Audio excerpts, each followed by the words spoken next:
Welcome back to the Voices of the Youth. I am your host for today, Iskandar Zulkarnain, and today we will start off with the breaking news. Malaysia Airports Holdings Berhad, MAHB, is in a significant of privatization effort which led by a consortium including Khazanah Nasional, Employees Provident Fund EPF, Global Infrastructure Partners GIP, and the Abu Dhabi Investment Authority ADIA.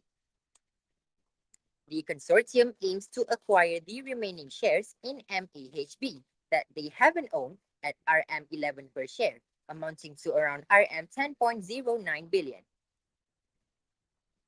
Behind this move, it is to improve the Malaysia airport connectivity and competitiveness as Malaysia's long-haul flight connection and overall investment have lagged behind compared to Singapore and Thailand. The Privatization Act is expected to set a decision that significant investment and implement international best practices to enhance service levels and passenger growth at MAHB operated airports. This deal has to face the controversy, especially regarding the involvement of foreign corporations like GIP, BlackRock, which has connection to Israel. The critic Wan Ahmad Faisal questioned whether to a foreign corporation was really necessary, considering how profitable MAHB is right now.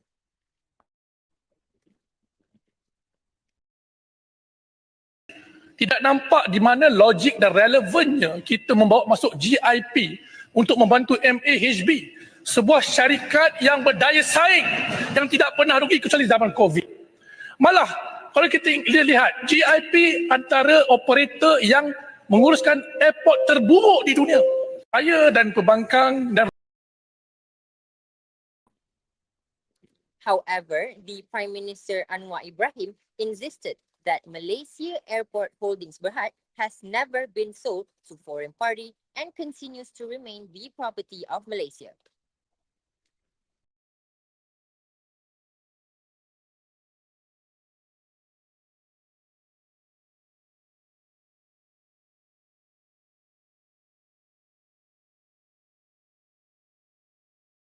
Menguruskan lapangan terbang.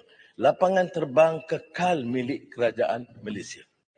Penjualan ini ataupun exercise ini hanya melibatkan pengurusan. MAHB itu syarikat yang menguruskan lapangan terbang. Lapangan terbang kekal milik kerajaan Malaysia. Penjualan ini. That is it for the breaking news. We will be right back after this short commercial.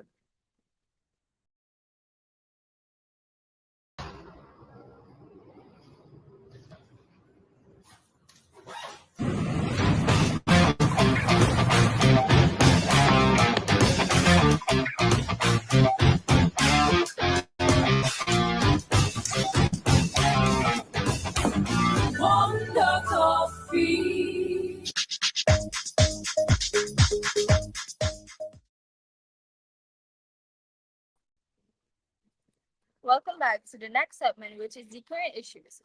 I am Alisha Kaisara, and today we will unfold the cases of prostitution hubs in Malaysia. Earlier last week, the police officers had successfully raided another prostitution hub run by foreigners in a budget hotel in Bukit Bintang. The prostitutors were in the age range of 21 and 40 years old. Recently, the New Straits Times also had exposed the wide range of prostitution activities along Jalan Gelang and Jalan Kalung in a food court. And then on 27th of June, police has identified 4 prostitution hotbeds in Kuala Lumpur city centre.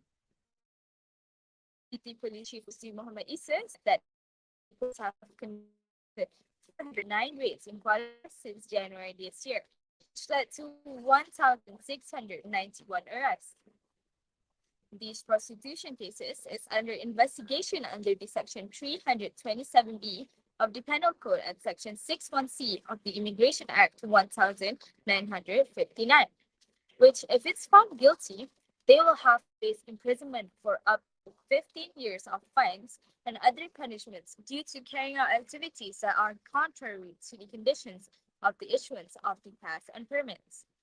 Upon inspection, Other than seizing condoms, tubes of lubricants, rolls of tissues, and multiple mobile phones, the police found that none of the foreigners prostitutes had valid work permits or travel documents.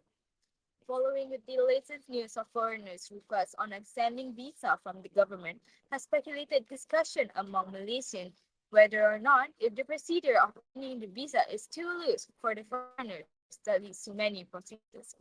Here is one of the interview from the concerned Malaysians regarding the case.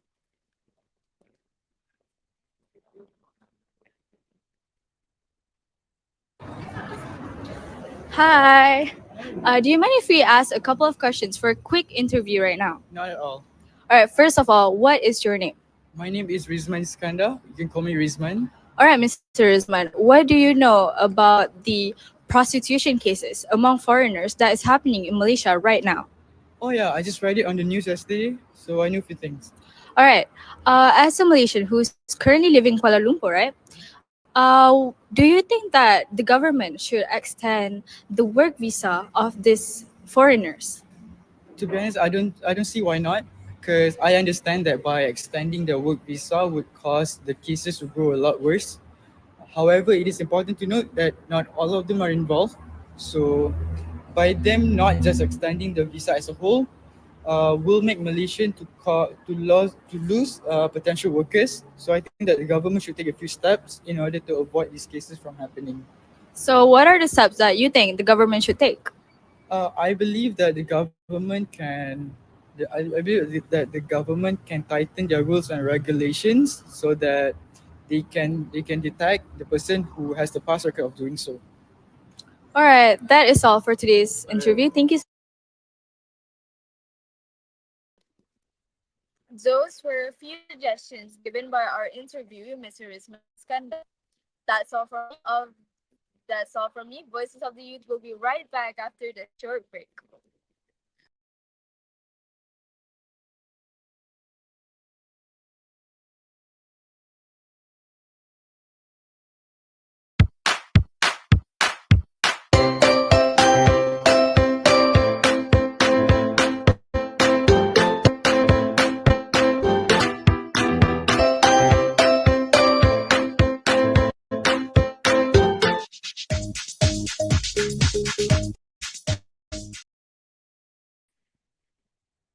Welcome back to the Voices of the Youth. Let's celebrate the arrival of our fascinating guest, Ms. Farida, our news correspondent for today. Hello everyone, my name is Farida Delisha and I'm excited to be a correspondent for today's news. Welcome, Ms. Farida. How are you feeling today? Good, never been better. What about you? I'm fine as you are. Ms. Farida, is it true that you are a world-renowned athlete? Yes, I am, and I have also participated in numerous international sports events. Wow, what a chance to get you up on the stage. Your insights have been invaluable. And now, let's move on to our final segment, Sport News. Recently, the Malaysian team official attire was revealed during an Olympic Day celebration at the Exchange TRX in Kuala Lumpur on Sunday, June 23. Let's take a look at the video of the new Malaysians launching sports attire.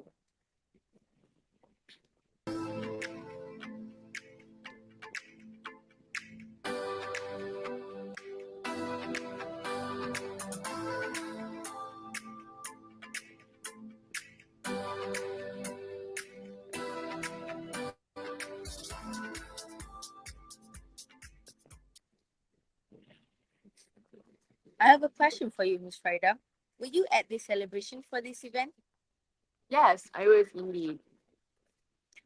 What were your thoughts during the event, and what is your opinion on the new uniforms? Well, before they showed us the uniform, I was really looking forward to it. I hope they would change the design because it looked the same in the previous years. However, when they did show it to us, I was a little disappointed. I see. Thank you, Ms. Farida. The media reported that the it received a backlash and criticism from Malaysians who expressed their dislike for the designs, with some saying that they are ugly, old fashioned, and no changes. Honestly, Ms. Farida, what about you? What is your opinion on this news about the sports attire? In my opinion, I completely agree with Malaysians about the sports uniforms. We could improve the design, especially since the colors of the uniforms don't align well with the Malaysian flag. It's difficult for other countries to recognize Malaysians with such different colors. Additionally, it appears that uniforms haven't changed much in the past few years. I couldn't agree with you more, Ms. Freda. Our news has reached the other countries, stating that the Malaysians, with a population of over 30 million people, couldn't find anyone to model the uniforms and instead choosing the mannequins. How do you respond to this? Well, it's a bit of a bummer that this idea popped up. Malaysia's got over 30 million folks and we're bursting with talent. In this case, Malaysians could become a laughing stock from worldwide because of the designs and choices of models that don't represent our country well. You are absolutely right, Ms. Freda. Now, what do we take a look at the uniforms for the past 8 years?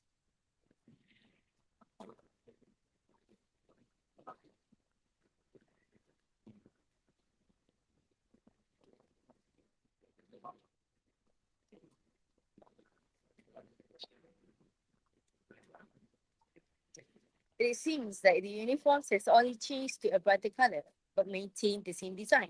What do you think, Ms. Farida? Do you have the same opinions as me? Yes, it seems that not much has changed in terms of design. The government might view uniform continuity as a kind of tradition, but modernizing the uniforms could improve Malaysia's standing abroad as standards change. And also, it could build the athletes' confidence, such as me. That's exactly how I feel. By doing those, we could also attract media's attention and celebrate Malaysia's heritage. Last but not least, Ms. Farida, after all the buzz and the criticism about the new Malaysian sports attire, I actually have some exciting news to share. Well, what are you waiting for? Share the exciting news with us. Malaysia has decided to redesign the uniforms and come up with an exciting improved version. And according to the News Straits Times, the Olympic Council of Malaysia's OCM is teaming up with Yonex to design a brand new exclusive outfit for the event. What a fantastic news, don't you think? This is amazing news, Miss Marisa. I didn't see that coming at all. Well, that concludes for our today's news. A big thank you for Ms. Farida Delisha for her contribution to our show and to everyone who joined us for today's discussion. I am Marisa Dania. We look forward to seeing you all again next week.